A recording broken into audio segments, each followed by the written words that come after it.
is the sound of redemption. This is the way that we bring it down.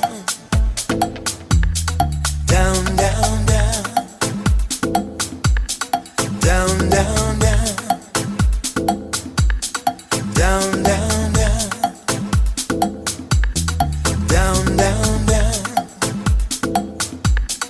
Down, down, down. Igniting the fire within you. Exalting the melody of freedom. These are the things that will bring it down. Down, down, down. Down, down, down. Down, down, down. Down, down, down. Down, down, down. So gather the faithful. Tell everyone to stand and shout loud. Shout loud. Shout loud. Let's bring it down. Let's bring it way down. Let's bring it down. Let's bring it down, down. Let's bring it down. Let's bring it way down. Let's bring it down. Let's bring it down, down. Down, down, down. Let me tell you, it's in the air. Joy is in the air. Love is in the air. Can you feel it? What it feel like? Freedom. What it feel like? Don't sleep on it, brother. You might get left, sister. Can you feel it? What it feel like? Freedom. What it feel like? Justice. No need to be counted, cause I am down. Down, down, down. Down, down, down. Down for the end of racism, for the end of bigotry, cause I am down. For the end of misogyny, that's right. For all the isms out there, just down, down, down.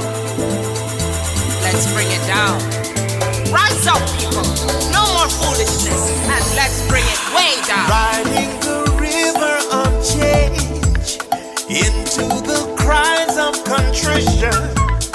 This is the way that we bring it down. Down, down, down. Down, down, down. Down, down, down. Down, down, down. Down, down, down. We are the children of Eden, dancing and celebrating freedom. We are the ones that must bring it down. Down, down, down. Down, down, down. Down, down, down. Down, down, down. Down, down, down. So gather the faithful.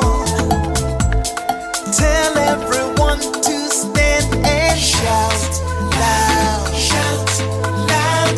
Shout loud. Let's bring it down. Let's bring it way down. Let's bring it down. Let's bring it down, down. Let's bring it down. Let's bring it way down. Let's bring it down. We've got to bring it down. Down. Stand up and shout. Stand up and shout. Rise together. Accountability starts now. The Eric Dawson Radio Show. Yeah. Rise up. Stand up, shouting loud. If you are not prepared to come to that table and to represent that voice, don't come. Because we don't need any more brown faces that don't want to be a brown voice. We don't need black faces that don't want to be a black voice. We don't need Muslims that don't want to be a Muslim voice. We don't need queers that don't want to be a queer voice. And if you're worried about being marginalized and stereotyped, please don't even show up.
sound of redemption.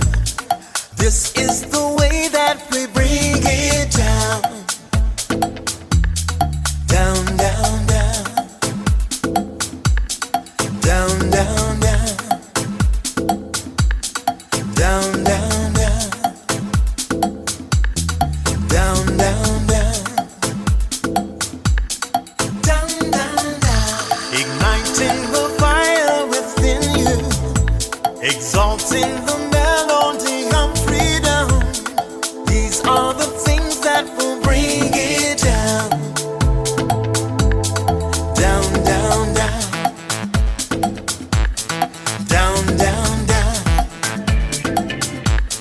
Down, down, down. Down, down, down. Down, down, down. So gather the faithful.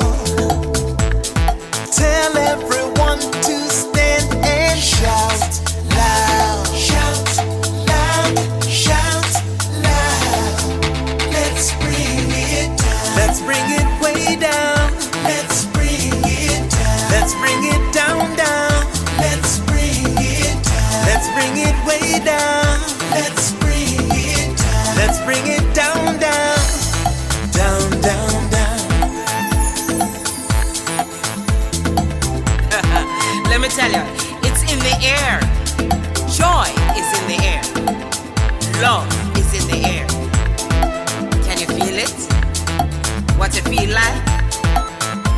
Freedom. What it feel like? Don't sleep on it, brother. You might get left, sister. Can you feel it? What it feel like? Freedom. What it feel like?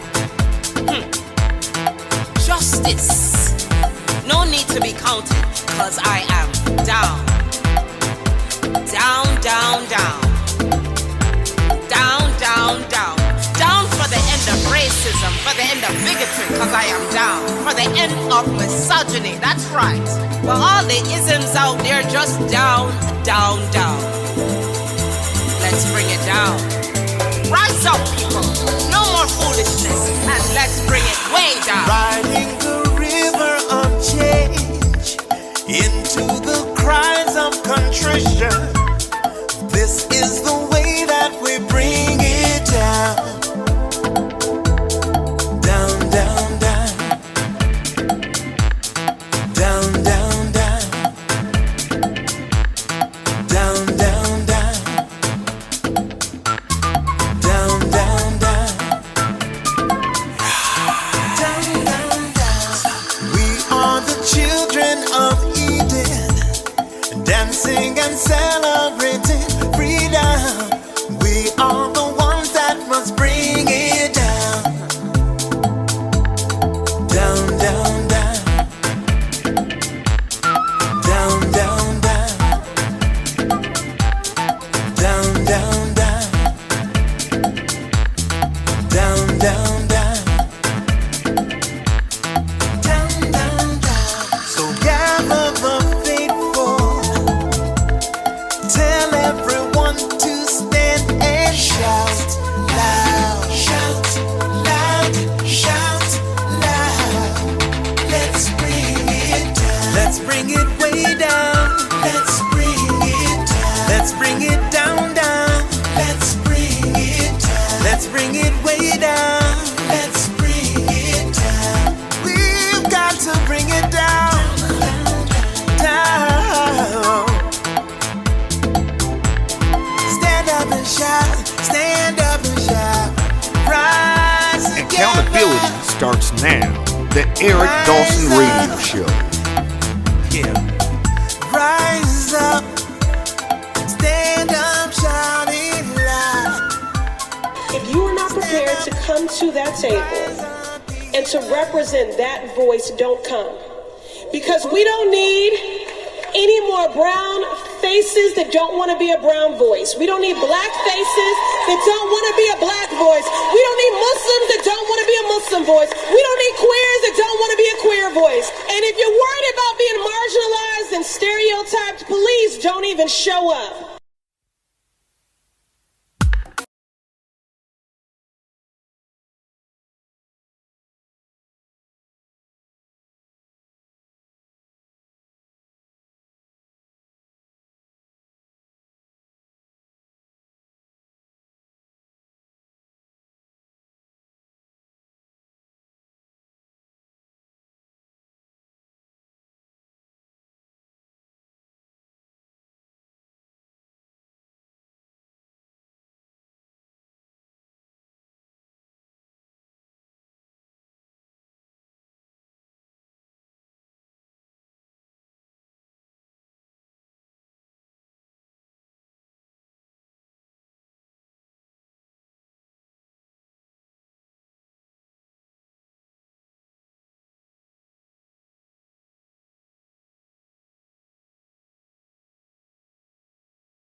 There we go. There we go. Thumbs up. We're good now. Thank you. Okay. That's what happens when I multitask. Well, I you know what it is? I had to get a new USB, one of these thingies, right? One of these things. Because my new Mac, it has the C USB port. You know, Macs are, the Apple, not Macs. Apple is notorious for making their money on peripherals. So they don't make the bulk of their money on the computer. They make the bulk of their money on peripherals. So, for instance, you got an iPhone, right? You notice how your iPhone charger cord just starts to fray for no reason? Like all of a sudden you look up and it's fraying, right? Because they know the lifespan of it and they know that you're going to have to order one. And you know this too, right? If you try to go get a bootleg cord, the iPhone will tell you that that device doesn't work with your phone because they want you to continue to buy their cord. So they know over the lifetime of your phone, you're probably between losing cords, the cords fraying because they just have a life expectancy of their own. You're probably going to buy 3 or 4, maybe 5 cords, right? So that's how they make their money. Then when they switch from the standard USB to the USB-C, which is this little frickin' thing here, then all my USB devices don't work. So then guess what I had to do? I had to go buy a USB converter. And so this one started fraying, so I had to quickly go and order another one. Now this one has 4 ports, which was great. The one I have now only has 2 ports. So I have a printer, I have an external terabyte hard drive. I got a whole bunch of devices. So I got to plug and unplug based on what I'm going to use. So last night I had to download some stuff off of my phone because my phone now is full because I've been just snapping pictures and doing videos. So now it tells me it's full. And guess what they want me to do? They want me to buy iCloud storage space. I said, hell no. So I'm going to download onto my external hard drive. So I unplugged one thing, plugged the other one in. Long story short, I unplugged the microphone. That's why you guys couldn't hear me. So thank you, Farrakhan, for calling and letting me know that. Anyway, what I was saying about the rude lady or the dangerous lady at ShopRite who had her freaking mask down to her, well, she pulled it down to answer a question of mine. And Deidre, I tell you, I was getting ready to jump on that woman like nobody's business. Like she had beaten and robbed my mother. I was getting ready to jump on that woman. I said, lady, don't you understand? Aren't you listening? Back up. I'm like the You know what I think it is though, Eric? I think that we are all not accustomed to it. This is a change for everyone, and we're not accustomed to it. And so your first inclination might be, she might not have probably even thought about it, you know, because they're not that comfortable sometimes. You want to just talk normally, and I think that it's going to take some practice, a lot of practice. Well, don't practice on me. And consciously thinking about, this is why I'm doing this. You know, but we talked about this earlier, Deidre, right? And I said part of the issue, and I talked about this yesterday on the show. We don't care about each other. Like we throw around these terms. I'm my brother's keeper, blah blah blah, yada yada yada. No. We asked, "Am I my brother's keeper?" We never answer it. No. There's some people who do answer it. Really? But they're lying to themselves. Because there's an asterisk, right? I'm my brother's keeper until. Right? Or I'm my brother's keeper unless.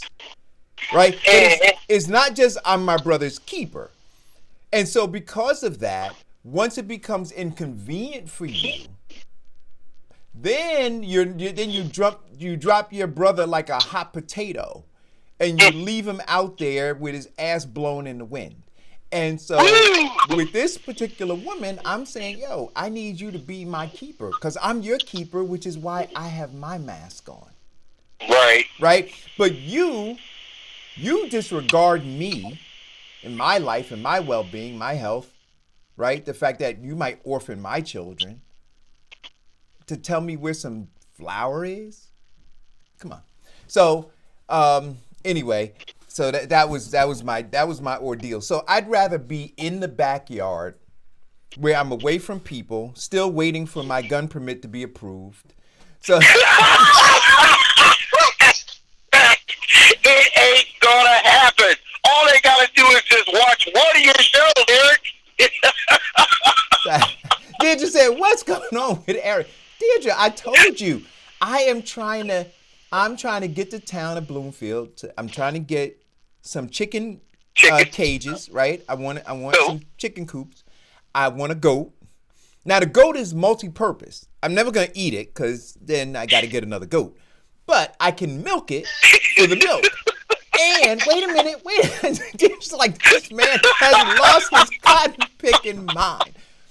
The other thing that goats are good for is they will take care of the grass. Yeah. So I don't have to mow anymore. Well, I'm not mowing now. I got a guy. Anybody need a guy? I got a guy. In the age of COVID-19, people are looking for work.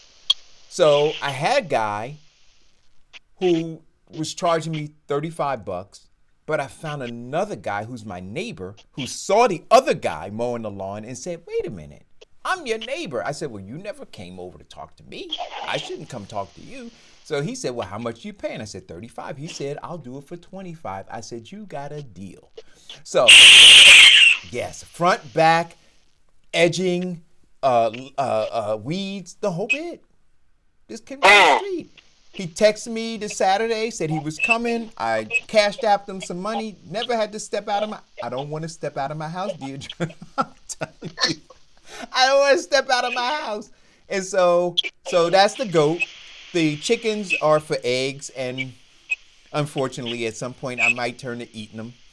But if I choose not to eat them, my neighbor is raising pigeons. Wow. Yeah, I've been eyeballing those pigeons. So You about to cook up some squab, huh? Hey, I wish you could see Deirdre's facial expression. I'm a little puzzled. I'm puzzled by the pigeons. Wait a minute. So wait a minute. So Okay. when I first saw the pigeons, I'm like, and I don't know where he's from. I think he's from West Africa or somewhere, right? Nice guy. So I saw the pigeons, and at first I was like, "Oh man, disease, ugh," right? And then he lets these pigeons out. He must have a couple dozen pigeons over there, and you can hear them, all day. And so he lets them out, and so I'm thinking, okay, these pigeons are gonna start like fire bombing or drop bombing my house and my shed and my table in the back and all these kinds of things, and then And your garden. pigeon poop all over the place. Mhm. But no. So here's a factoid. And my daughter, who's smarter than me, told me, she goes, "Daddy, you're not going to get that same kind of poop from the pigeons." I said, "Really? Why?" She said, "The reason why you see wild pigeons poop like that is because of their diet, because of what they're eating. They're eating garbage that we throw out, or they're picking in this stuff, right? And so their dietary tract is such that what you see is essentially diarrhea, right?" She said, if the pigeon is well fed, properly fed, they expel pellets. And I'm gonna tell you, I have not seen any pigeon poop. Well, I don't know what the pellets look like, but I haven't seen a white pigeon poop at all. And he's got all these pigeons, and he lets them out a couple times a day. And they fly around, and then they're amazing animals. They fly together, and then I don't know how he gets them to come back. Listen, if you have me in one of those little cages all day and you opened it up and let me go fly, I ain't coming back. I'm going. I'm going. Fly, pigeon, fly. Oh, what was that song? Okay. Fly, Robin, But fly. I'm confused as to what is his intention with the pigeons. Well, He races them. I don't think it's as wholesome as Eric's intentions for his pigeons. Well, he races them. No. I'm looking at those What pigeons. though? What's the ultimate goal? He races Just to have them. a pigeon around? He races them. Oh, race. Race, yeah. So they have different kind of contests and things like that. So he raises them and he races them. So, but I find it to be extraordinary, right? And again, they don't bother me now because I have a better understanding of them. But listen, if push comes to shove, I may start pigeon poke. What do you call it? What do you call the people who go on these ranges and they poaching, right? I may start pigeon poaching. Oh God! I become a pigeon poacher. Oh my goodness. Okay, so let me get this straight, or the irony of hypocrisy, according to Eric Dawson and Goose. Yeah. However, you also want to use that same gun to poach your neighbor's pigeon. Well, not right now. I'm saying if it gets to it. Look, so at the point that I'll tell you when, right? So I will consider poaching at the point that I've consumed all of my eggs. I've then turned to eating the chickens. Then I'm chasing the goat because he's next for a nice roti. Hey, I know a decent Jamaican curry goat recipe, brother. Hey, listen. So now once my goat is gone, once my chicken's gone, I got nothing else. Okay. I'm gonna have to go have. It's gonna listen. It'll start out as a pleasant conversation with my neighbor, right? And I'll say to him, "Hey, you notice I don't have any chickens anymore." You notice the goat is gone, right? It's time for a little world champion flying pigeon food. Yeah, come on. There you go. He's about to be a 2-piece and a biscuit.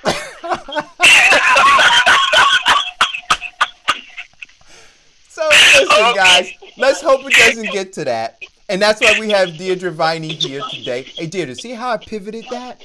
See, that was wonderful. See, because Deirdre can help us help my neighbor. Right? So and he doesn't even know it. And so, you know what? One of the interesting things too, back to that mask thing, is that people are getting really creative with their masks. Because I will say that when I'm out and wearing that surgical mask, it's not cute to me. But then I'm seeing some really adorable ones, and I love the creativity of people as they're wearing their masks. Now, Diane called me the stimulus police because I put a post up about black folks buying designer masks with their stimulus money, and it was interesting. I got a bunch of I got some affirmations, and then I got some nasty inboxes from people. Look. All I was saying was this. If you are, there are certain, I didn't say all black people, I said some. But if you have the financial wherewithal to go and, do that, sure. But if you are financially insecure, right? So you need that money. There are better things you can spend. Get the inexpensive mask. I mean, get one that covers you, or get a bandana that's at home and it shows you how to make those things. And that's all I was really getting to, right? Was that, don't try to keep up with the Joneses because you won't get very far. Because that stimulus check is going to end in July. And then what? You can't eat that designer mask and you won't be able to sell it on eBay. Right. Some of those I've been seeing are just beautiful material. Mm-hmm. And that's the ones I'm referring to. I think that they've been really creative. People learning to make their own masks or buying them. So it's like a little market is open up for people that might have been designing clothing and are now designing masks. And so, yeah. Have you seen the Chanel and the Michael Kors knockoff designer mask yet? Well, no, I have not. Hustle Man is right there by the liquor store. You gotta check out Hustle Man. Hey, Deirdre, there was a mask I saw that had a zipper built into the front. I'm not joking. And in the feed, somebody asked, was the zipper so that you can sip your cocktail? So, all I'm saying is, you know what? That might be less a little creative. It is a little challenging when you have a cup of coffee. I realized that. I went out to walk when the world finally opened up and the parks were open. And I had a mask on as required in the parks, and I had bought something to drink, and I realized, I can't do both. That's not going to work. Oh no! I saw one with the flap on it where you can put a straw through it. Hey, yeah. listen. Look. This is a hot liquid, so that wasn't going to work that well. So let me ask you a question, and then I want to get on to your stuff, right? Sure, Because absolutely. what you're talking about is, what you have to share with us is super, super important.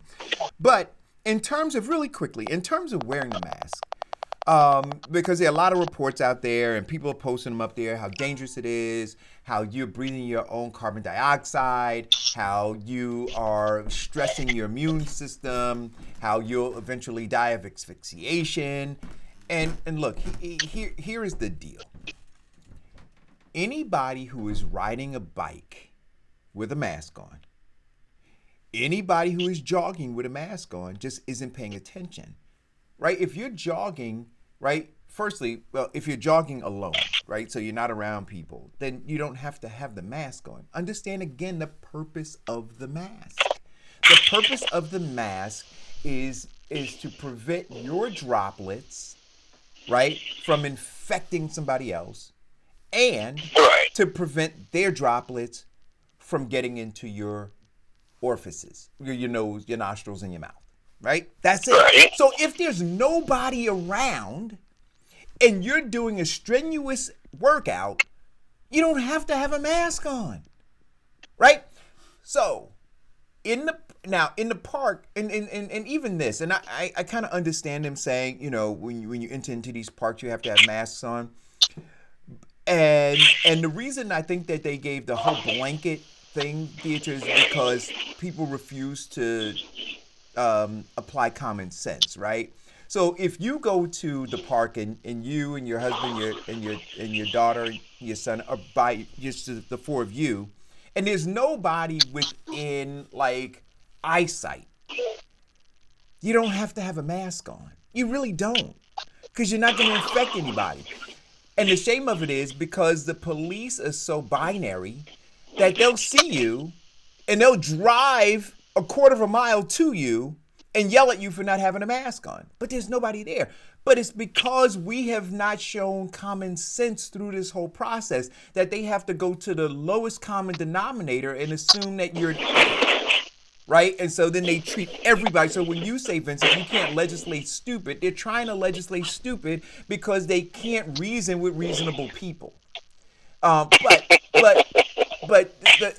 people who are falling out, and understand this, and then these cherry pickers out here who are picking this information about masks, they're finding these people who are doing these strenuous workouts, right? Who are jogging and riding a bike and skateboarding, and they got these masks on. Well, yeah, you're breathing heavily, right? And so you're not getting the amount of oxygen you should get in. But you wearing a mask as designed to wear, because think about this, and somebody said this. You have doctors in the emergency room, sometimes performing 4-hour surgeries, 5-hour surgeries.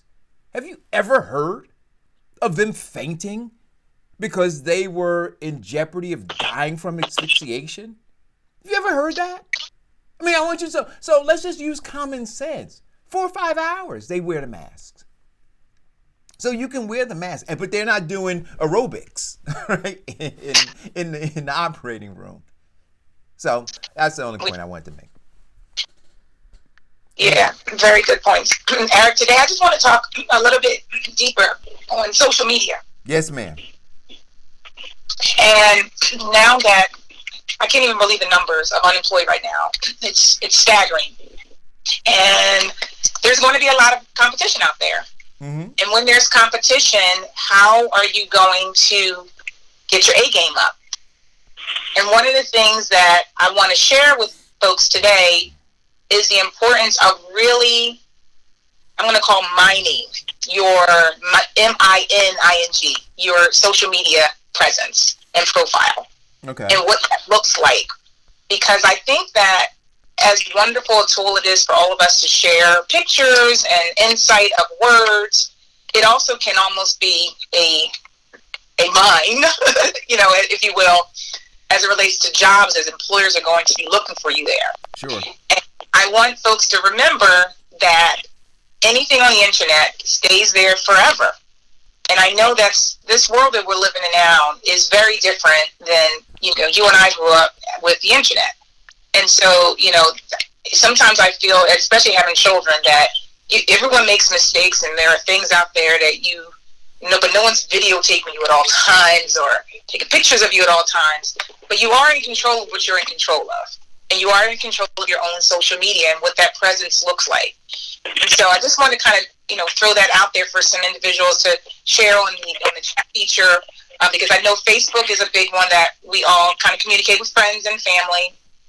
But the other presence is through pictures and visuals as it relates to Instagram. And now I'm learning TikTok, if you can believe that, Eric. I did a TikTok video too. What? Okay.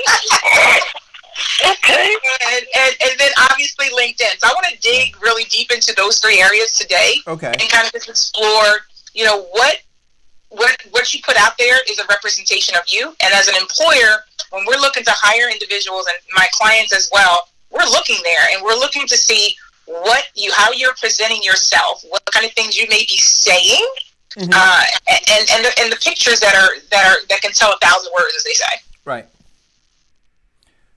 So I want you to talk about it, and then when we get into it, I told you the story about a phone call I got yesterday as a result of the interview you and I did, and I want to share that because my social media pages are quite controversial, and so but I'll share that part of it as we move forward in the thing. Yeah, so when you have your Facebook and your Instagram page, a lot of times they talk to each other, right? Because you can just check out whatever I say on Facebook shows up on Instagram. And so if you're the kind of person that's very forthright with words, and not that anything is wrong with that, but I just want people to consider that it's not necessarily just your friends seeing what you're saying or your friends seeing those pictures. It's friends of friends. Sometimes on my feed on Facebook, I'll see someone's picture, or even on LinkedIn, that's a good one. I'll see something that comes up, and I'll say, I don't even think I'm connected to that person. And because a friend of mine likes something, now that shows up on the feed. And so I want people to be aware that it's an exponential exposure to words, exponential exposure to your pictures, and what you are saying. Does that convey well to an employer? We talked a couple weeks ago about even what kind of email address you have, right? And so your email should really just be your name or something that's very generic. It shouldn't be that sort of sexy222@yahoo.com. It shouldn't be anything like that. And the same way within a social media presence is that you want to convey, you don't want anything to stop an employer from hiring you or even calling you for a job. And so your social media is your brand. Right. And that might be the first way that they look at you before they do anything. Before they pick up the phone and call you, they may just say, let me see what Eric Dawson is all about.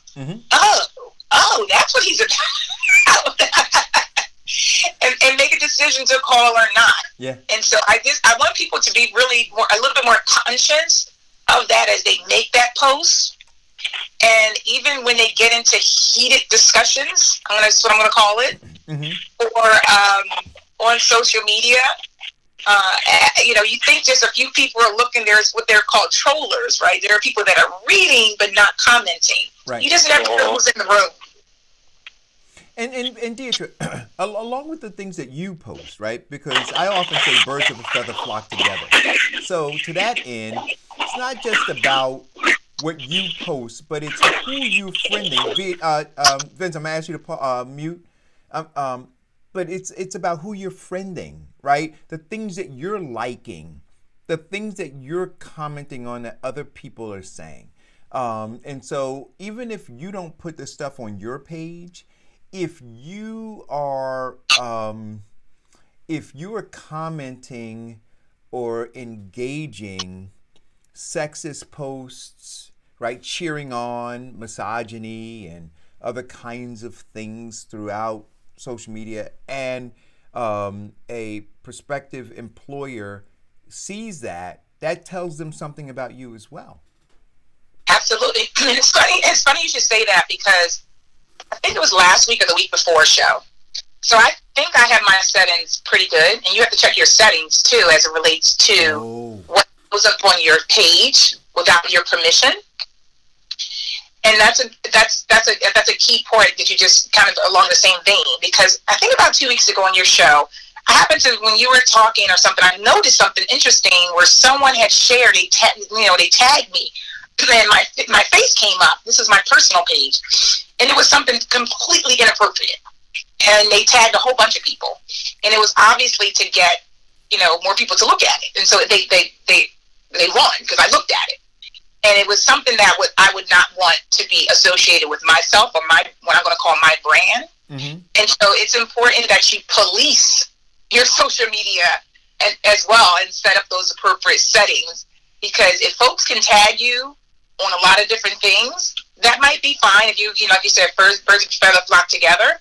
You have to be just conscious of that you're policing that information that's going to be tagged, because in this case it was completely inappropriate. They did tag me, because I had my tags to be allowed, and then I had to go in and report it and untag myself like almost instantly. Yeah. So here's the thing I want to ask you: is there a way? Does anybody know this? Because I get tagged on a lot of things. And look, guys, like you said, Deirdre, some things I want to be tagged. I'm grateful that somebody brought it to my attention so I could look at it. In other cases, it simply is that somebody's trying to get a lot of likes on something, right? But I don't think that there's a way for you to, in your settings, limit who can tag you and who can't. Isn't there just a toggle to allow tagging or not tagging? But I can't, for instance, say, Deirdre can tag me, Diane can tag me, Vincent can tag me, Farrakhan can tag me, but John Smith can't tag me, and Mary Ellen can't tag me. I can't do that, can I? Yes, no, you can't cherry pick who can tag you and who can't. Right. You either allow tagging or you disallow tagging. Right.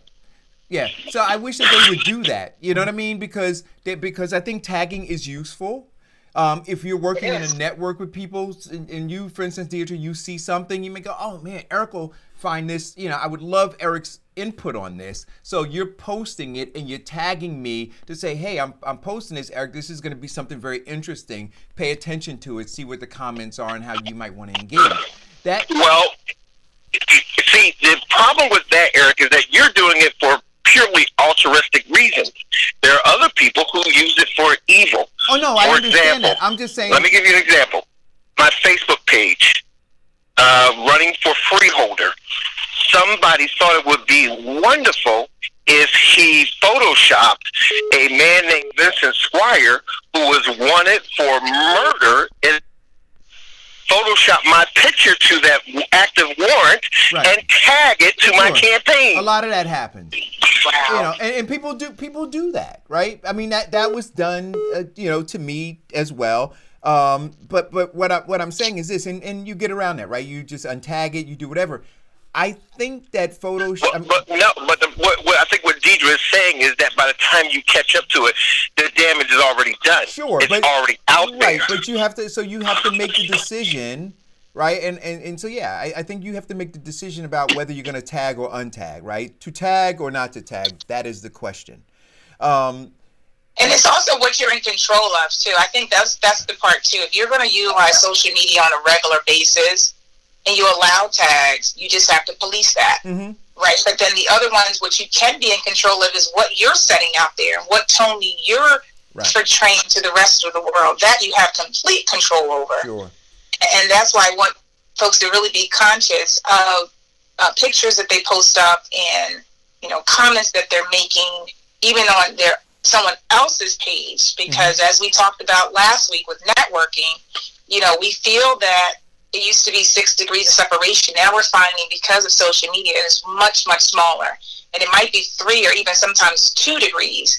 And I love how LinkedIn is one area where, Facebook too, but LinkedIn is a good example of how small the world is. Because as soon as you accept someone, well, I guess Facebook does the same thing, but as soon as you accept someone, you find out, oh, guess what? This person knows this person and this person and this person. You're like, wow, okay.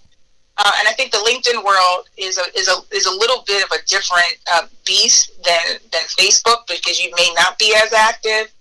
But LinkedIn, from an employer standpoint and a branding standpoint, can be a wonderful way to keep your name out there. There's lots of really relevant articles as it relates to what you might be trying to do, or even about what's going on in the world today, or even stay up to date. I saw a virtual graduation happen in someone's home. It was literally there 4 people, but they made such a big deal of it. It was such a wonderful way to be creative.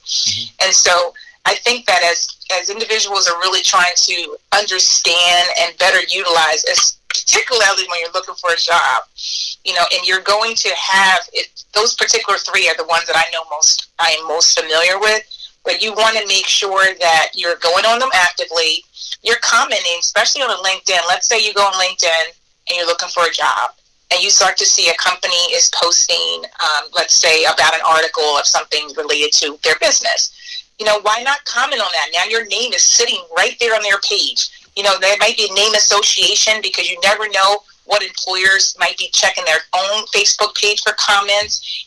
Maybe big employers, I don't know. They obviously have a social media person probably running that, but you never know. And so it's a key thing for you guys to just remember to kind of keep an eye out on what you're saying at all times. That's interesting.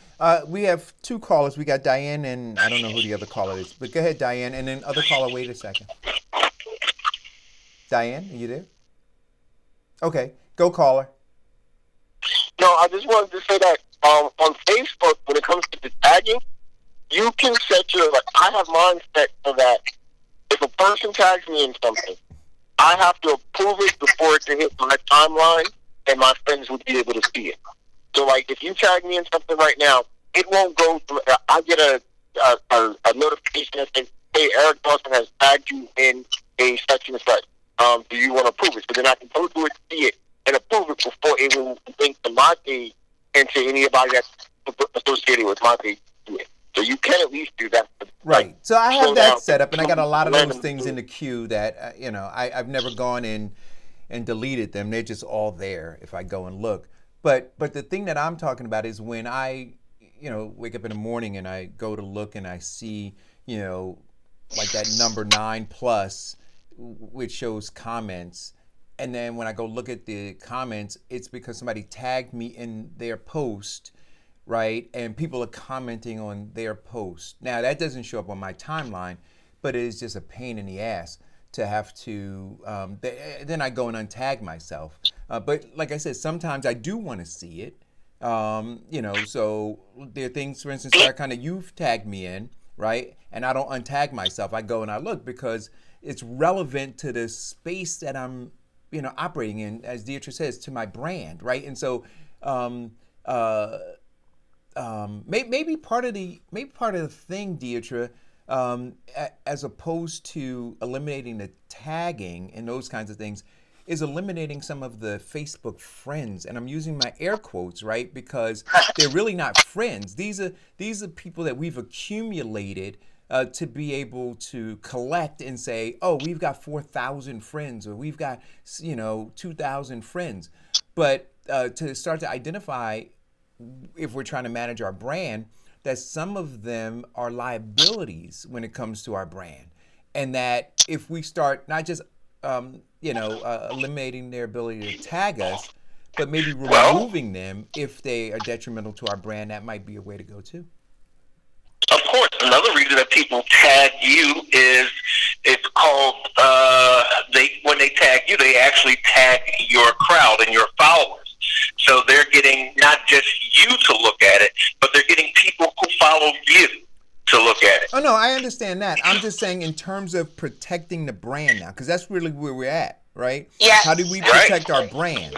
So that's interesting you should say that, because I had a conversation literally about a week ago with someone that I know in Washington State, was commenting that some of the individuals, you talk about Facebook friends, air quotes, right, were commenting that they thought this COVID-19 was fake, and that they don't know anyone that's died, they don't know anyone that's even had it. And the person got frustrated because they understand, they happen to have friends in the New York metro area, and understood that is it's very much untrue. It is very real. And so that's important that you associate yourself and have the right friends that have a voice.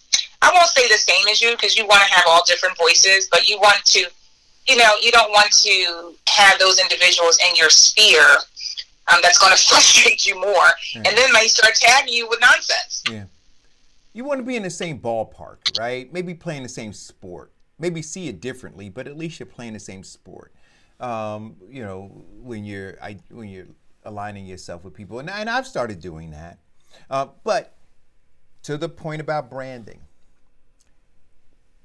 and think about this, guys. Even all of your posts, your Facebook lives, when you go and do rants, right? You just pissed off about something and you just go live, right? That's there. And not only is it there, I want to let you know, even if you take it down, people can copy it before you take it down. So it lives forever, right? There's simple ways to copy down the videos off of Facebook. And so you just really have to be careful. And I honestly thought long and hard before I started doing what I do, because I know a lot of what I say is controversial. I don't say it to be controversial. I say it because it's what I believe. But it winds up being controversial. And there are people, especially when I'm talking about a corporation, white supremacy and whatever, right? And racism in America and cruelty and brutality and all these things, it makes people feel uncomfortable. And so in a lot of places, if I were out there looking for a job, I just wouldn't be a good fit in some places, because they would be thinking like, yo, does he think this is the corporation of white supremacy? And I don't want him coming in and having these kinds of conversations and doing whatever. So you just have to understand that once you start putting it out there and you start identifying your brand, it may limit. It's interesting. I don't want to say opportunities, right? Because I don't really see those as opportunities. Anybody who is not listening to what it is that I'm saying in its entirety, and they say, well, you're not a good fit, they're probably not a good fit for me either. So that really isn't an opportunity. But it will start to define the space that you can operate in successfully. I guess that may be a good way of saying it. And so you have to just be careful. One of the things I also wanted to say is that, speaking on that point too, is that sometimes you can utilize social media to your benefit. We talked last week about networking and how you can put yourself out there to say, this is exactly what I'm looking for. You can look in different groups and really almost crowd, people you don't necessarily know very well to help you. In the same way, if anyone's out there thinking of a business, I want you to understand that it has lots of pluses. And you can almost make your own market research up with individuals on Facebook to say, hey, this is what I'm thinking about. What do you guys think? And kick the tires. Yeah. And so if you position yourself in such a way, you can really have a lot of wonderful tools you can use with social media. Well, you know what I love that you said, Deidre, and and I never thought about it like this, is find the people in the industry that you're in, try to find those folks, whether it's on LinkedIn, on Instagram, or Facebook. Try to identify those people and then engage in those feeds around the issues that they're talking about, right? And now so they don't know you, but now they begin to learn about you. They learn about how you think, how you may problem solve, and especially recruiters, right? If recruiters are up there and they're posting stuff, you can go in and you don't want to post that dumb picture of you. You want to go in and say, hey, you know what? The thing that you just posted made a lot of sense. This is how I would look at it. This is how I would do whatever. And now that recruiter might look and say, oh my gosh, who is this person? And then go check your profile, and now they're starting to do research on you. So you can put yourself top of mind by engaging them in that way. So I didn't even think about that in terms of LinkedIn, like private groups in particular are a wonderful way to use that. Like I've gotten invited to a couple of private groups, and it's just, again, I understand that whatever's out there is out there forever. So even though it's a private group and you feel that it's only a select group of people that are invited, you never know who's looking and who's listening, or watching, I should say. But it's still a great way to network with other individuals. It's a great way to give your input on things. And you're right, Eric, you never know who's in there looking. And you can, like I was on a podcast earlier last week, and the guy asked me, do I think it's a good time to start a business in this environment? And I actually said it is. Because it's a way for you to learn so many things when you're sitting home with nothing to do. And maybe, you've got to understand if that's the right fit for you. But just back to the private groups, you might be in this private group and say, hey guys, I want to bounce this idea off of you. What do you guys think? Right. If it's not people in there, you might actually get some great input to see if that's something that you think is a viable business, So there's lots of different ways to use it.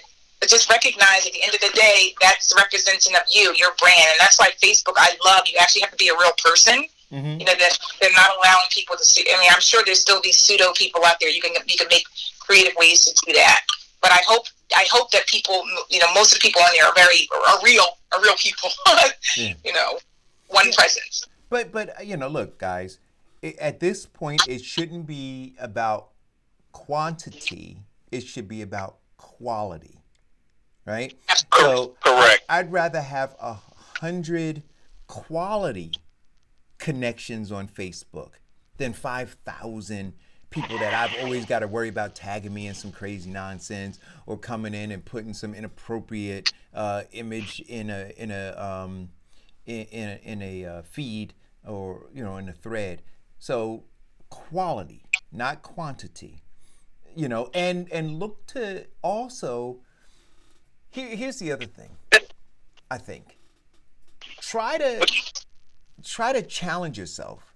So engage in conversations where you might not know everything, right? Where you can learn, right? So, it stretches you to think differently, to get outside of your comfort zone in terms of how you view certain kinds of stuff. Because staying in that small space isn't helpful long term. So there are all kinds of groups that you can get in and learn all kinds of stuff, and then take that stuff, cross-pollinate, right? So you join this group, you learn these things, you take that information in this group that you're in, now you can throw that information in that group, and people say, wow, I didn't know you knew that, Deidre. That's fantastic. And now all of a sudden you catapult to the top of my mind in terms of thinking about somebody who's creative or who's thoughtful about a particular thing. So they're all, but it's work, right? At the end of the day, it's work. It's not just sitting there,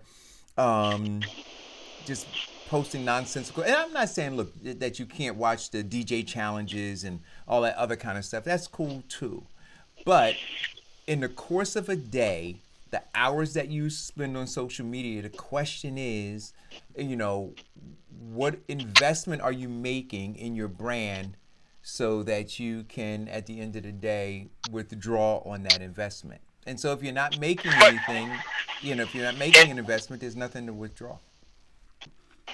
Also, in terms of quality, what employees, or what I used to look at when I would check future employees' social media status or pages, I would look for their comments. Nothing tells a person more about the person you are and what you say. So if you are now looking for quality, you need to now, if you're going for a vice president position, one thing that you don't want to say is, Susie got a big old butt. That's it.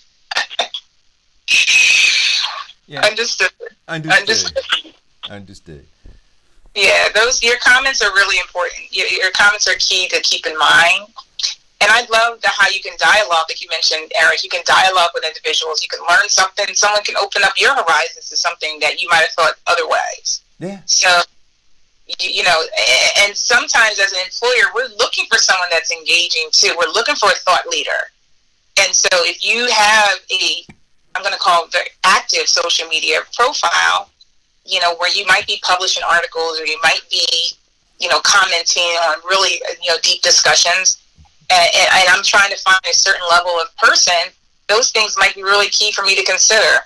I can kind of dig, as they say, you know, it could be that fly on the room in the room, and as I observe some of the comments that you made. So just be cognizant of it as you delve out there. And yes, there's still, you know, lots of fun, silly things we can do on social media, and that's what makes it social. Right. Right? So here's, I'm not going to bore you with all the details of it, but to show you how it works and all of what we're talking about in a real practical sense, I had a phone call yesterday. I told you this, Deirdre. I had a phone call yesterday from a headhunter. And the phone call came because when we go live, I take the show and I share it everywhere, right? So I share it on all of the Facebook stuff, and then it's on YouTube, and I take the link from YouTube and I share it on my LinkedIn page. So somebody saw the episode where Deirdre interviewed me, shared that with a headhunter who watched that interview. So that interview was not done for anybody but you guys, right? I wasn't thinking, and so this is the thing, right? I wasn't thinking that it would go everywhere. My thing was, here's our audience, Deirdre. We're gonna go through this exercise so they could have a better understanding of how to prepare for an interview, and then we did the postmortem on the interview. That was intriguing enough to somebody that they shared it with a headhunter. The headhunter then called me about a real opportunity for a job. And so I was on the phone with her yesterday, and it was interesting, right? Now, if I were in the market for a job, I got to be honest with you, I would be concerned, because at this point they would be looking deeper into my social media pages, and like I said, there'd be some splaining to do about some stuff that's up there, right? And again, not that it's everything that's up there. I don't apologize for any of it, right? It is up there. It is how I feel. It is my passion to talk about these things. But like I said, it's not a good fit in most corporate environments, right? And so I'm sure they would be asking me, like, so exactly who do you see as the corporation white supremacy? Or, are you racist? Or are you, prejudiced? Or are you, and because those are all top line things. I've had friends ask me based on the way that I talk about things, Eric, you sound racist. Eric, you posted a racist thing. And I said, no, it's not. And then through conversation, we're able to get to a place of understanding. You don't have that kind of space and time when recruiters are interviewing or looking at your background and trying to make a decision about whether to hire you over the other guy or woman who doesn't have that kind of baggage or perceived baggage. So you gotta be mindful. You gotta be mindful. Well, like Deidre said in the opening, once you put it out there on social media, it's out there. And we're going to start soliciting people to get professionally interviewed, and their interviews be sent out to recruiters. Send your checks for $75 to Deidre and Vincent at... Well, so now, Deidre, they have, what do they call them? They're called reputation management firms that you can pay. Now, they can't clean it all up. Yes. Right? You want to talk a little bit about those? Well, it's funny you should say that. I took a class on that a couple months ago, and I was scared to death because I learned so much about what you feel that you have control over and some of the things that you don't. So that reputation is sort of almost like a PR firm, if you will, for the internet. This is the way I'll kind of say it in layman's terms. So let's say something happens, and they gave an example. It wasn't web, it was an in-person event that I went to. They gave a really classic example of, back to you, Vincent, with the person that did something really horrible, and they assumed it was this particular person. And by the time this individual got wind of it, the damage was done. And so now this reputation, or PR firm, if you will, for the internet, I'm going to call it, has to then go in and clean up the mess. And how they do all that, I don't remember all the specific particulars. They are the professionals in that space. But I tell you, when I watched that, when I was in this class, I was scared because I had no idea that your name can literally be dragged through the mud if you have, let's say, a popular, not even popular, famous or a common name, or even if it's not that common. Let's say something it could be an E instead of an A, and next thing you know, your name is being dragged through, and it might take 3 days for someone to tug you and say, "Oh, have you seen this?" So no, Deidre, let's bring it home. Yeah. Your name on social media can be dragged through the mud, and people get a very distorted view about you from a ex-lover, former employer or employee, or somebody that you just happen to piss off that day. Yep. Yeah. So their job, I guess, is to clean this up. And like I said, how they do all that, that it seemed extremely. It's like calling Olivia Pope, right? It's like calling Olivia Pope. You got a crisis and you need to get it resolved. Exactly.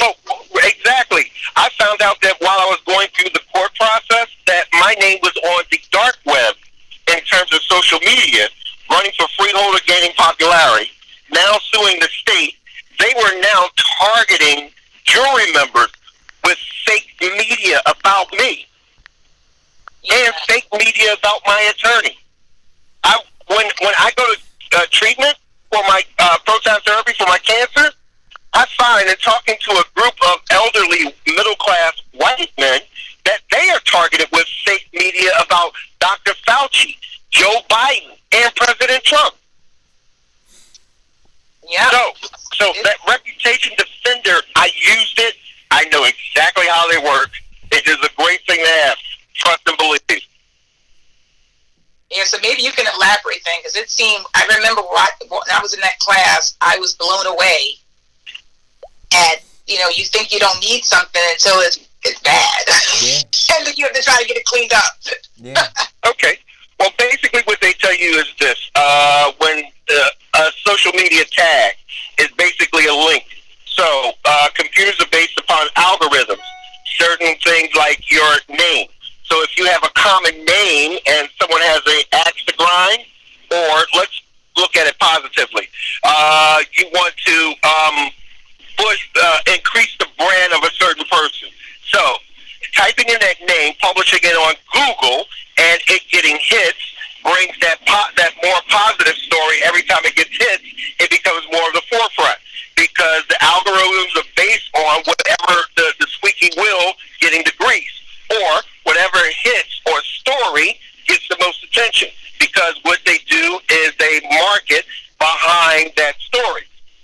So what they do is one or two things. Either they, if they're working positively, they'll produce a story and hire people to basically just hit that name in that story, increasing that popularity. So who is not hired and they've been hearing this buzz about you, they Google your name and pop, all the positive stories come up. Right. Now, that pendulum swings heavily for the negative side. If someone wants to, like I said, you just happen to piss off an ex, and they go on these websites, and it goes viral by, of course, the popularity or the hit based upon that story. It gets now picked up by corporate, and it gets turned into their machine. So that's how somebody falling over drunk can get 3 million hits and popularity. So what Reputation Defender will do is either one, push a positive story about you, or two, locate the source point of that link about the negative story. And they will send a virus to them or hack into their computer in some cases to remove that negative story. In some cases, they even take people to court about the harassment. Cyberbullying, it's called cyberbullying, but in legal terms, it's called defamation of character, terroristic threats, and harassment when people talk negatively about you. If it is a fake story, it's defamation of character. If they are making threats to you, it's a terroristic threat, which can lead up to third, second, and even first degree state charges. And if they're consistently saying things or pushing things about you, it's called harassment. So what they will do is they will now go into legal methods to get those people to stop. Right. And I don't want to go down the rabbit hole with the details of it. The idea, though, is that you need to get it taken care of. So I went and just Googled one, and so and a lot of what you said, Vincent, is very, very accurate, right? So what they do, in some cases, and I don't know how they do it, but they say that they can get it removed. In some cases, they get it delisted. In other cases, they suppress it, right? So the suppression is exactly what you're talking about. Right now, if you went to go Google, if something was trending and you went to go Google it, it would show up top the fold, right? Or in the first maybe 3 or 4 Google, searches. They work to try to push that down, assuming that, somebody who's looking for you won't, go into the 3rd or 4th search number to find it. But look, here's the bottom line, guys. Don't put yourself in that position to have the need to call these people, right? Look, you might be in love with somebody right now. You think you're in love with them, so you sending them that picture that you really shouldn't be sending on your phone. Well, that picture lives for a long time, and when that person gets mad at you, there's a term for it, right? They call it what's the term? They like angry something or another, where they guilted lover. No. It's a bitter ex. So, but what they'll do, people, and I'm sure you've heard of it. That people will take that photograph to get back at you, and they'll post it somewhere. Right? No. And you don't want to be that person trying to figure out how to get that off of the internet. You don't want to be that person. So protect your brand. Understanding. It's like credit, right? It's like credit. They say protect your credit because you may need it. Protect your brand because that's all you got. And that's something that you need to leverage for everything. But when it's gone, it's gone. And it's quite expensive. I mean, I'm looking through some of these places. I mean, they charge an arm and a leg and sometimes a foot to get them to do some of the work. And again, they can't clean it all up. And speaking of social media, as it relates to you working now, people think, well, I don't have to worry about it because I have a job now. No. Because we have cases now where employers have fired people because of things they've said on social media. Especially about the company they work for, Deidre. Yes. Oh, yeah. Well, let's look at the woman from ESPN. Yes. So you think you're good and you're hanging, you think you're doing a fantastic job at your job, and I'm sure you are. But you say something disparaging or you post something that is not along with that company's brand or the kind of ethics that company wants to portray their employees to appear to be, yes, they will let you go. Let us spend a little bit of time on that. Who was the woman? She was with St. Barnabas. ESPN. No. Local black woman. She was like a vice president or something with St. Barnabas. I forgot her name, but she posted something on her personal page, and St. Barnabas came after her for that very reason, Deirdre. They said, listen, this doesn't align with who we are. I think she was able to retain her position. Diane, I know you're listening, so if you could, if you know who that person is. But there's several examples. I can't remember off the top of my head either, but there's several examples. of times where they posted a picture of something inappropriately or said something inappropriately and cut. Yeah. Yeah. So your page, you think your page is your page. When you work for a company, right, like it or not, you now represent that company. And everything you say and everything you do projects either good or bad on that company. And if that company sees that they have some liabilities with you, they are going to cut you loose. Fact. You could argue that it's your page. You could argue the First Amendment. You could argue all that stuff. But when they say, listen, this was detrimental to our brand and how our stakeholders and customers see us, and then they let you go, they're going to let you go. And you're right, Vincent. They did it with the women at ESPN. They've done it with several people within media, right? High-profile people, in fact. So you just have to take it seriously. What they say, it's all fun and games until somebody gets hurt. And you don't get hired. Yeah. Right? So look at Oprah Winfrey with making a comment about the mad cow disease, and the beef industry went after her. Yeah. Yeah. So words matter. They say sticks and stones and break my bones, and names will never hurt me. That's not true. That's not true. Or even, let me give you another one example, Eric. Even things that I'm a troller on Twitter. I don't really comment, but I love to read other individuals' comments. And we talked earlier about things that you like and things that you share. So on social media, you can even retweet something. And now that becomes, okay, you're taking the time to retweet something that's crazy? Yeah. Now it's part of you. So just, you have to keep so many things in mind as we navigate this social media space. Here's the other thing. Let's say you're only tweeting or Facebook posting responsible things, right? Vincent, mute your phone, please. Right? So you're Facebook posting and you're tweeting only responsible things. But let's say you're posting at 10 o'clock in the morning, right? 1 o'clock in the afternoon, right? And so you're a recruiter.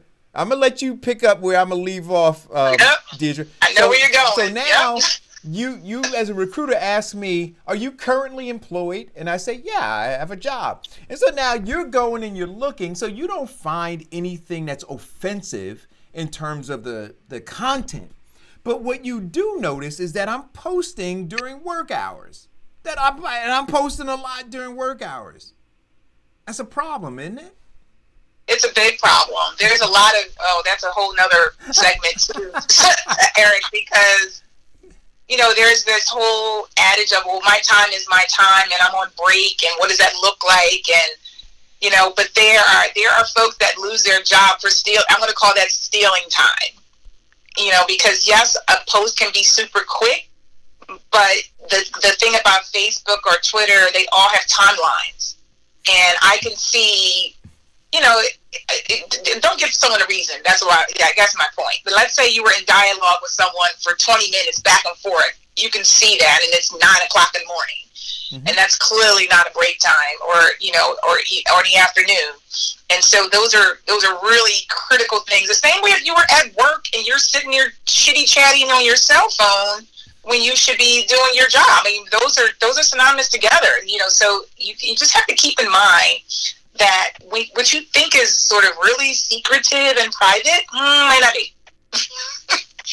And someone's looking, if someone can find a reason based on your comments you're saying, or even the time that I'm going to call stealing time, because I don't know if people really understand that piece of it, when everything has a timestamp to it and you can follow the trail of time that you are not necessarily working. That is not a representation. And now companies have to have a whole social media section in their employee manual and explaining to you what, and that social media section should explain exactly what we talked about, because you are representing them with things you say, even if you think it's private. and let's say you are the face of that organization at any role. You might be a customer service rep answering phones or dealing with problems with customers, and you may not ever see them, but they know your first and your last name. And if you are saying some crazy stuff online, and now this company goes and now they're complaining about you, oh, this person, Mary Smith, let's say, is saying all these crazy things, and you're technically a representation of them, even if it's off hours. I know that's challenging to really comprehend, but it's true.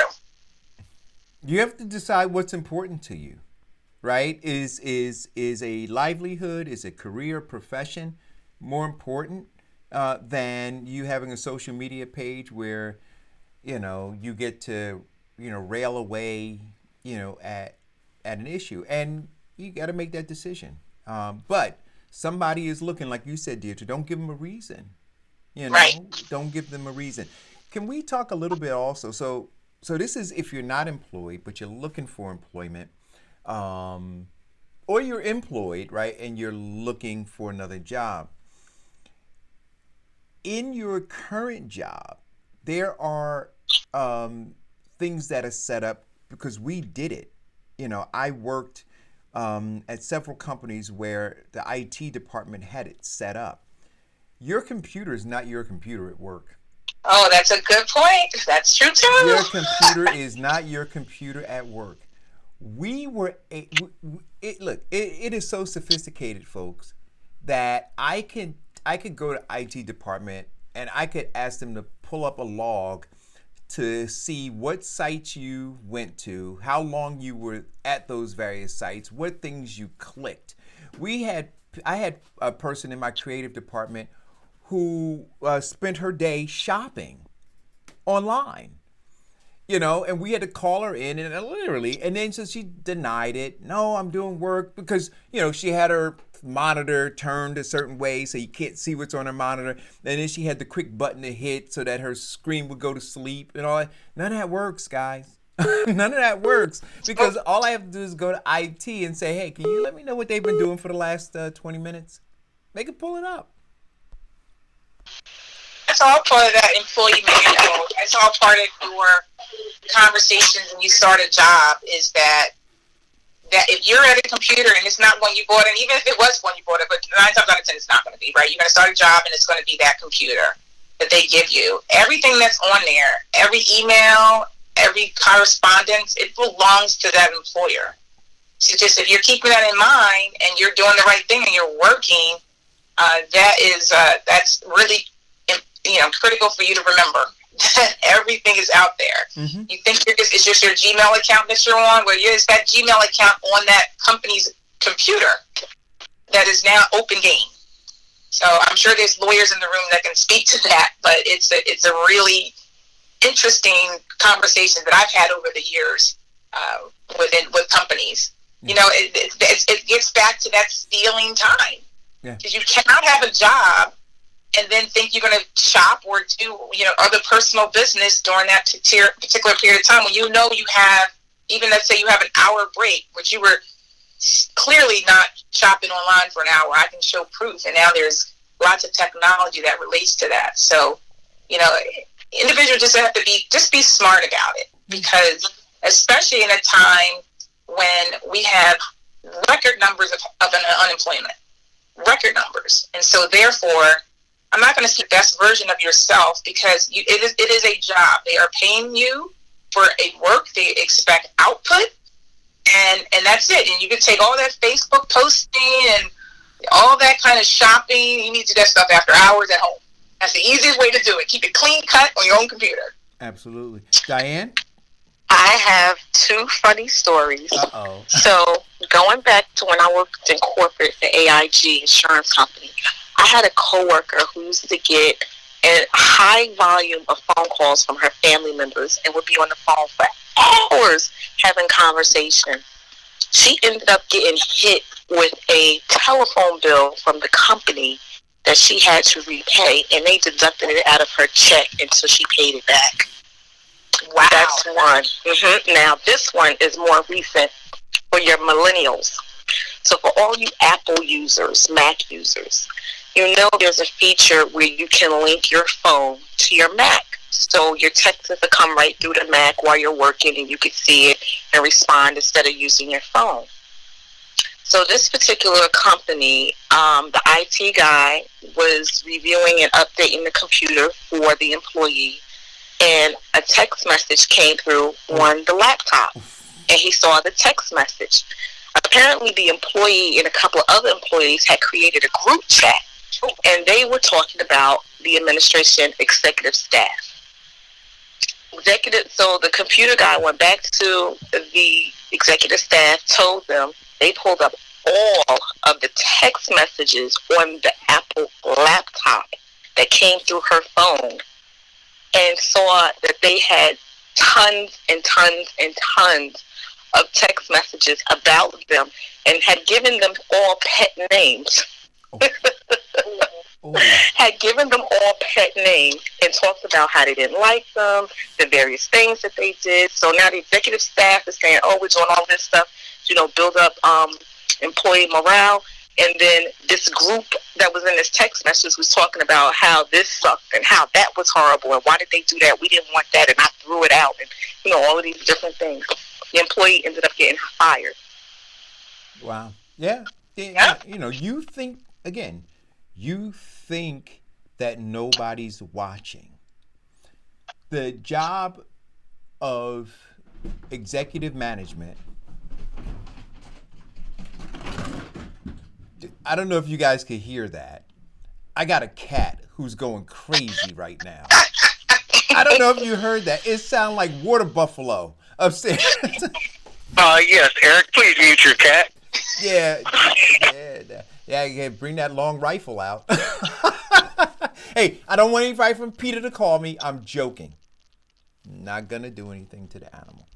But you have to, guys, realize that people are always watching. So when I was in executive management, my job, the number one job I had was efficiency, drive efficiency, right? Drive deliverables, drive efficiency, drive accountability at every turn, right? Because efficiency, accountability, all those things go to the bottom line, right? Profitability of the company. So we're always trying to figure out where there's waste. And so when people say, so here's an example. When folks say the timeline you gave me was unreasonable, but when we know already that, you spend X amount of time at the coffee machine, X amount of time at the water cooler, you're probably on your phone, you're probably doing these different things, right? So me as an efficiency person, I'm saying I already know that exists on some level. Now, because you're complaining to me about a deadline that I think is a reasonable deadline, you're now giving me reason to go and look and see how unreasonable it is. So now as I start to go and look and say, well, let me see what Deidre's doing, that this is unreasonable, right? Because I'm not just going to take your word that is unreasonable and throw money at it. My job, before I go to the people above me and tell them I need money because Deidre said it's unreasonable, is to evaluate what Deidre is doing. So as I start digging and I start seeing stuff, I start realizing, and what you said, Deidre, right, it's a theft of services, right? So I'm paying you a certain amount of money to provide a certain amount of whatever, and you're stealing that time. And so I'm looking at it, and then I ultimately realize it, and then you're gone. So, you want to be mindful, guys. Can't emphasize it enough. I know we spend time on it, but can't emphasize it enough. Your social media, the time that you're on the phone, the time you're on the internet, the time you're doing those things. If you have a job, somebody's clocking it. And if you're looking for a job, what you're posting, what you're talking about, who you're friending, what you're commenting on, all of those things live in eternity, and people are using that to determine whether or not you're a good fit. Yep, absolutely. So be careful, be mindful of all of those things. So Deidre, actually, Eric, Yep. I gotta say this. I am totally shocked that, you would ask somebody who is gainfully employed by said corporation to actually perform work. What is wrong with you?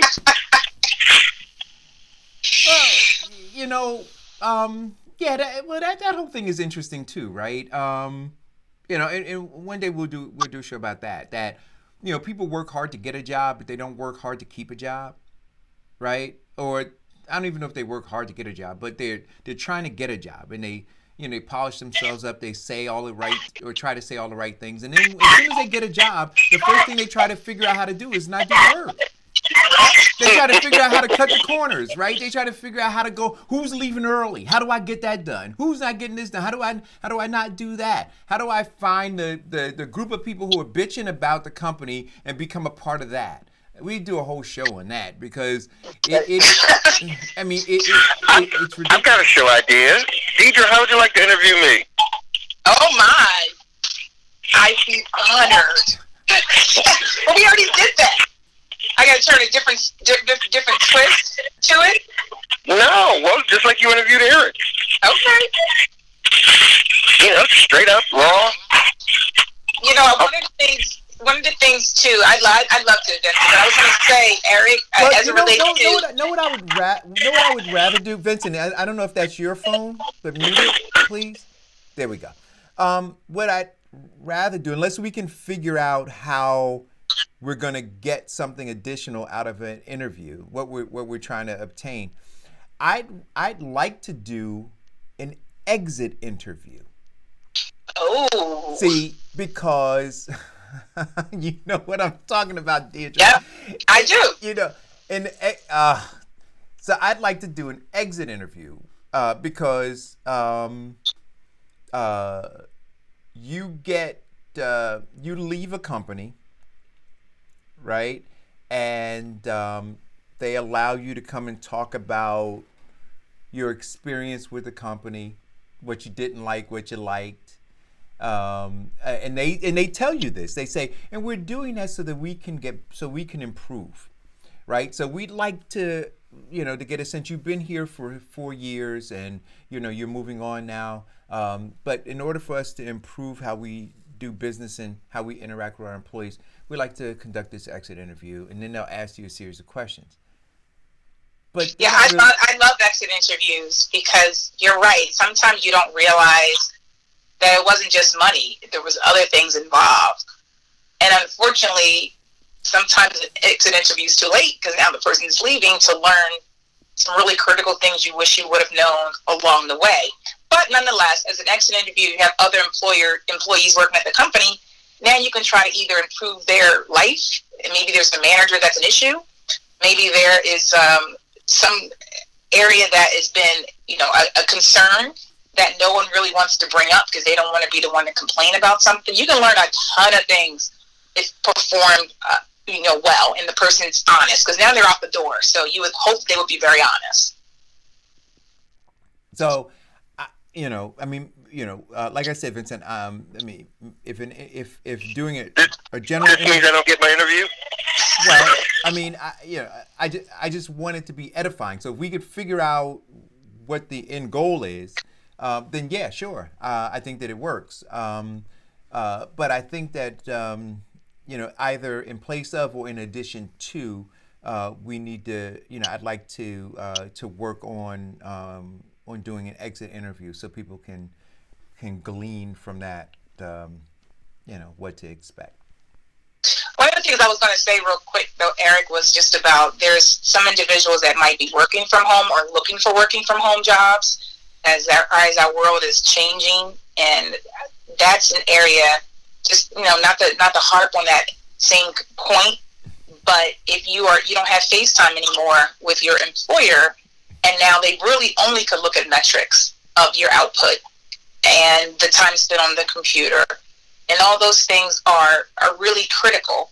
Oh. And so as you look at, I just have a feeling that there's going to be more work from home jobs opening up. Are you the kind of person that is okay with that level of metrics on you, because it will look very different. It might look very different than when you're in the office. So just keep that in mind for those that might be working from home now. And there's a whole host of, I mean, we're in unprecedented situations now, because they may also be homeschooling or dealing with, other situations, but, canceling those things out. And like my sister has been working from home for 15 years. She thinks it's no big deal. Like, what's all this hubbub, right? But she's used to it. She's used to output she has to perform on a daily basis to be successful and to show her managers that she's working. But there are certainly things in place that a company will have.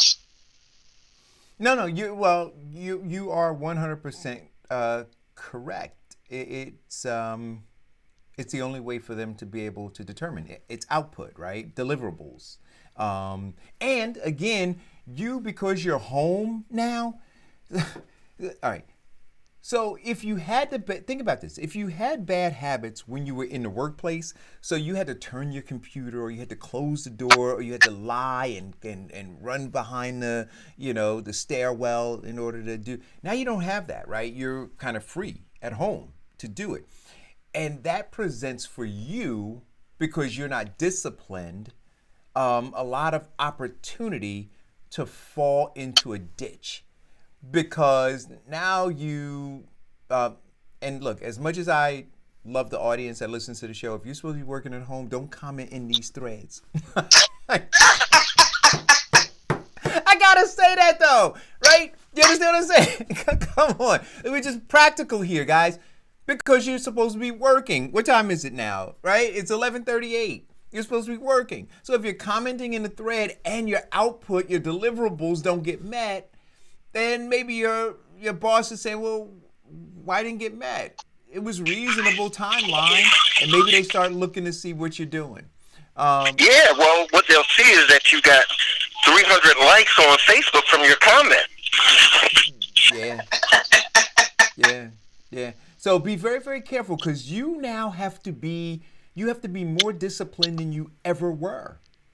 Right? You have to, when you put on that resume that, you were a good manager of time, that you were a self-worker, right? A self-starter, that you do all these things. Now you got to proof up, right? You got to proof up. You got to get up in the morning. You got to have a routine. You got to sit down.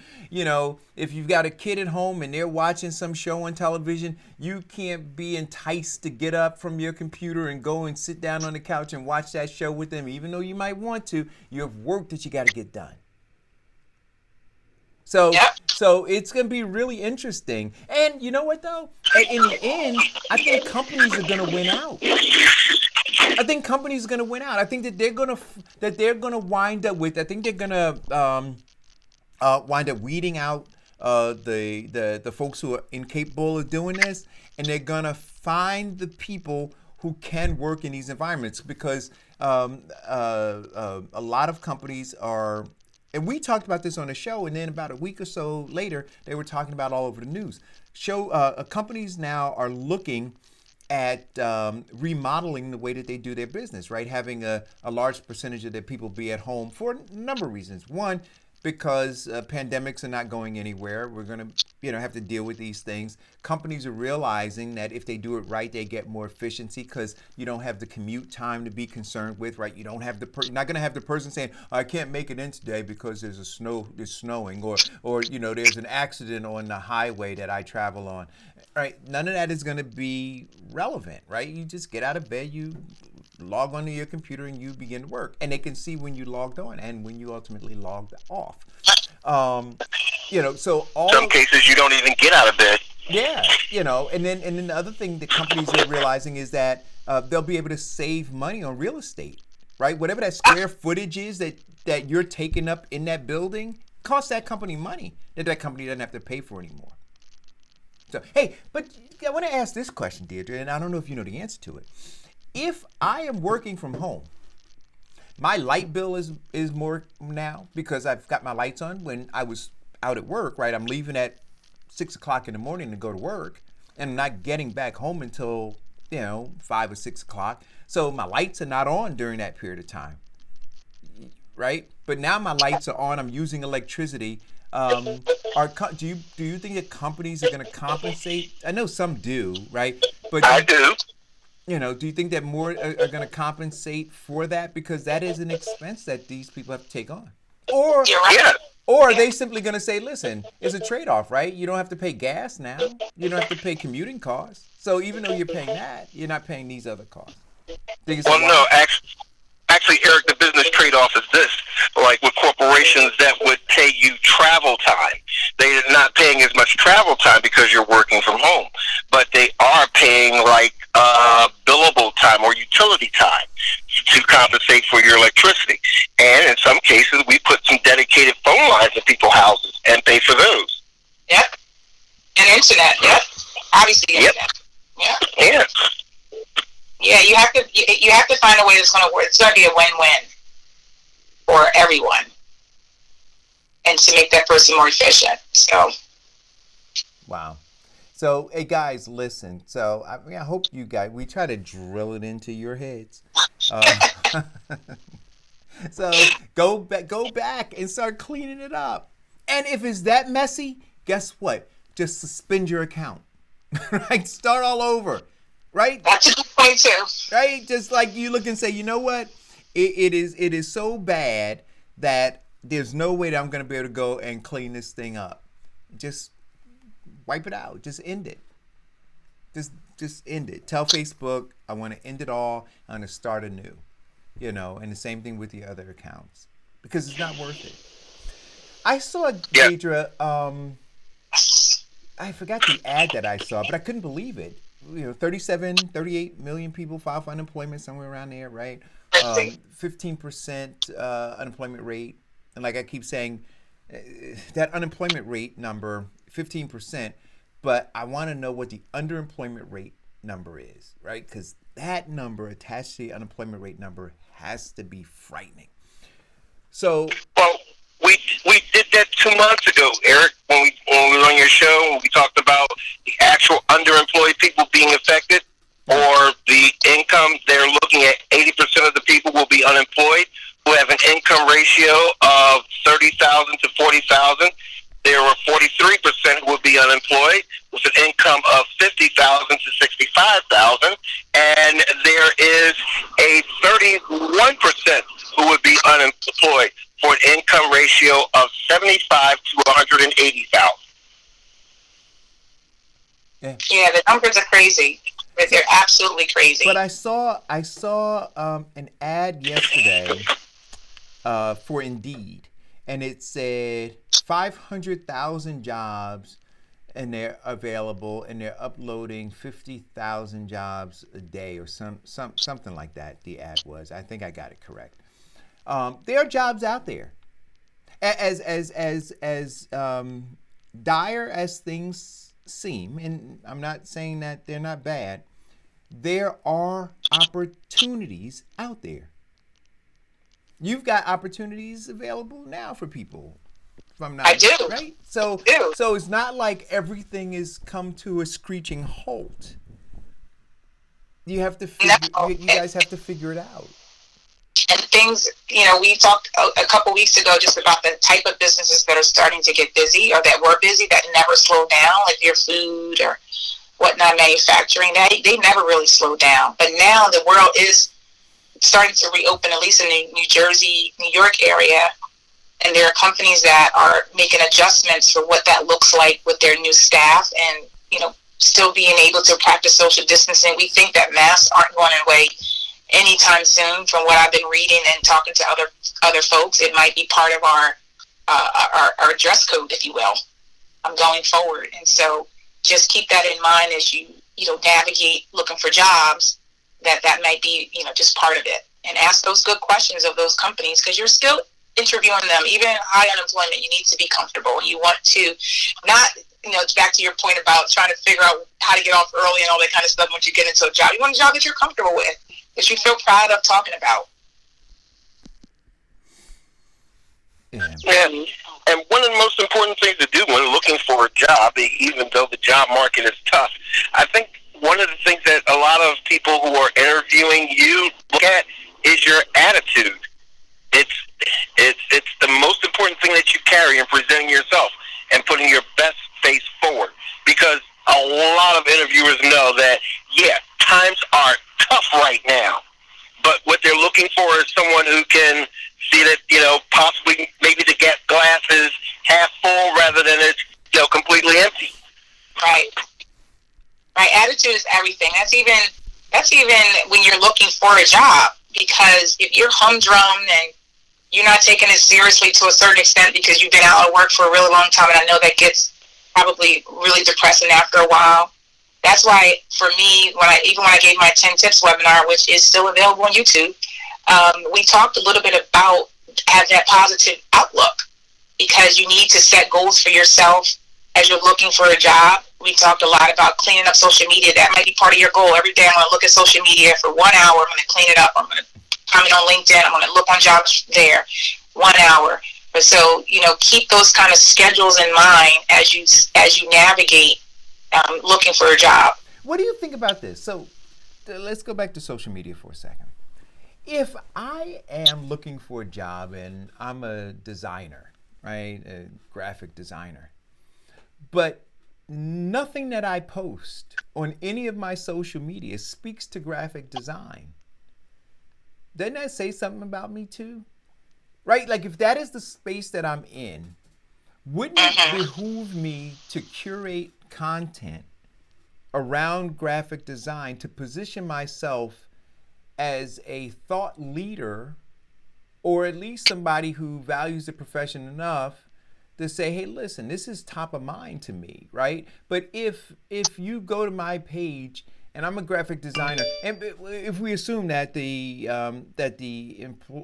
prospective employer or the recruiter goes to various pages, if you were reviewing, say, 6 resumes, and so then you went to go look on there, you went to go dig a little deeper, and you went on the social media pages, and out of the 6, you had one person who was posting, articles about, trending designs, trending typography, trending color palettes, trending mediums in graphic design, and you had the other ones posting, even if they weren't posting racy, provocative, inappropriate stuff, but they weren't posting things that were targeted to the market, to the industry. Would you be more compelled? Maybe it's a leading question the way I'm asking you, but would you be compelled to look at that person who's seems to be immersed in that industry? Absolutely. And that goes back to what we talked earlier about with LinkedIn. That's the good thing about LinkedIn, is you can actually publish articles. So let's say you were looking for a particular position and you did all kinds of research on whatever, says take architecture, because that's a field where you need to stay up on the latest technology. You need to kind of understand what's going on in the market space. You need to understand real estate. You have a lot of things you have to be, kind of in your sphere. And so if you can post your own articles, your own content out there, or share articles and comment on same articles. And yes, it shows that you are you got it. You're thinking about it. And it's something you enjoy doing. So it's work, but it's not work, if that makes sense. Yeah. But it does help your platform, because back to social media, it is like a resume. I mean, LinkedIn, I get my tips on LinkedIn as it relates to your LinkedIn profile should look like your resume. It should mirror it. And so if you're looking for a job, I should be able to go on LinkedIn. And I don't really necessarily have to have you send me your resume. I can see it there because I see that you're looking. And so there is an opportunity for you to share all kinds of wonderful things to keep yourself out there and relevant in that space. So again, guys. So it's like the applied theory of your resume working for you without you even having your resume out. Absolutely, at all times. Okay. At all times. That's a really good point, Vincent, because LinkedIn recruiters, we go there and hang out and try to find people, which is how that person might have found you, Eric. If you shared the show, they might have said, oh, they're doing an interview. They might have just done it just to kind of see what keep themselves relevant, right? To find out about, interviews and maybe some things that they might need to know as they're preparing. And then there's snowballs. So that's why I'm so personally hurt that I got fired from just getting an interview. No. I think that I think that it could be helpful. I just we'll discuss it off, off camera, and That's code for you're fired. No. Don't link that to me. That's forever linked to your current president, right? That's. No, actually, you know who coined that? You're fired. I look. I don't. It doesn't matter who coined it. Right now, that is his term, and so if you just say it, he brought it into pop culture, right? So when you say you're fired, everybody thinks of Donald Trump and The Apprentice. So no, this is not The Apprentice. I'm not Donald Trump. I don't even play on television. We'll talk about it and we'll see if it works out. Fired was coined by Thomas Edison. When he would terminate his employees, he would take everything that they had, put it in a metal trash can, put it on the top of the desk, and set everything that they had on fire. There we go. Call it go. How you doing? Question for Deidre, and thank you for coming on the Democracy North show. Isn't she amazing? Miss Deidre, I heard you talk about manufacturing. If you could you just give us an update? Is Jersey City and Newark's manufacturing growing or shrinking? Ooh. And then the second question is, with the current situation with China, could you ever see the automobile production industry coming to Newark, New Jersey? I've heard that our manufacturing is increasing, but that's not in fact like to the level of car production. And I was just wanting to get your take on that. If car production, automobile production comes to Newark, New Jersey, what kind of changes would New Jersey have to make to fill those jobs? That's pretty much the question. And if you can't answer it all in this show, maybe the next time you come back, you could respond to Newark participating in the international automobile industry. Sure. Well, I can definitely. Thank you. I can comment on both. So, as it relates to manufacturing, unfortunately, there's not a huge manufacturing in New Jersey, in particular Newark, but it's still here.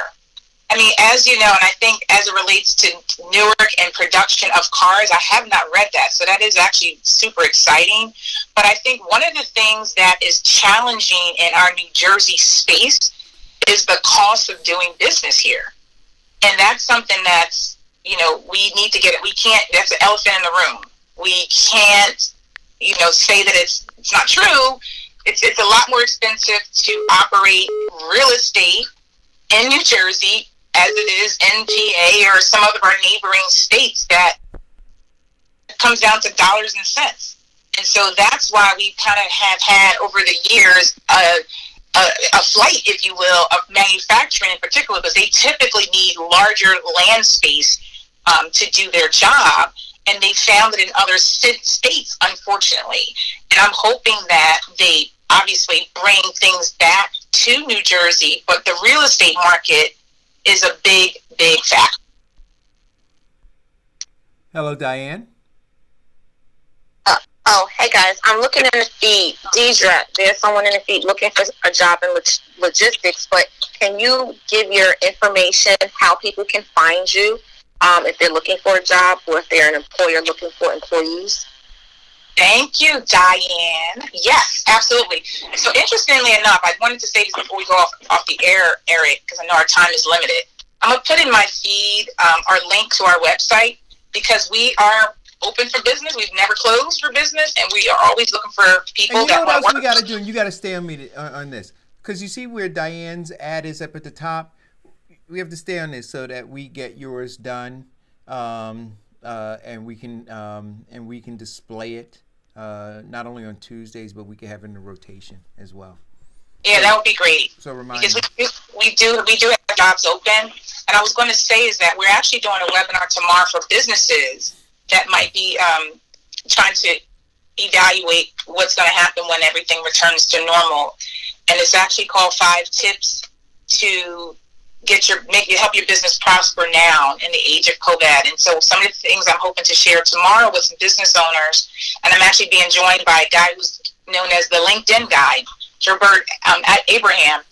because there's lots of things that businesses can be doing now to sort of think about as the world kind of, slowly comes back to normal. So I'm happy to share that information in the feed as well. It's tomorrow at 3 p.m. for if there's any business owners or even just businesses on the line that want to, kind of think through. I know there's a lot of content out there, but I'm going to give it a different spin from the employer standpoint, and also with as it relates to LinkedIn and how you can help, how LinkedIn can actually help your business. I know we haven't even really talked about that, but tomorrow we'll share some really significant things for how LinkedIn can actually help you from a business perspective. So it's at 3 p.m. It's a half an hour webinar. Happy to have anybody on there.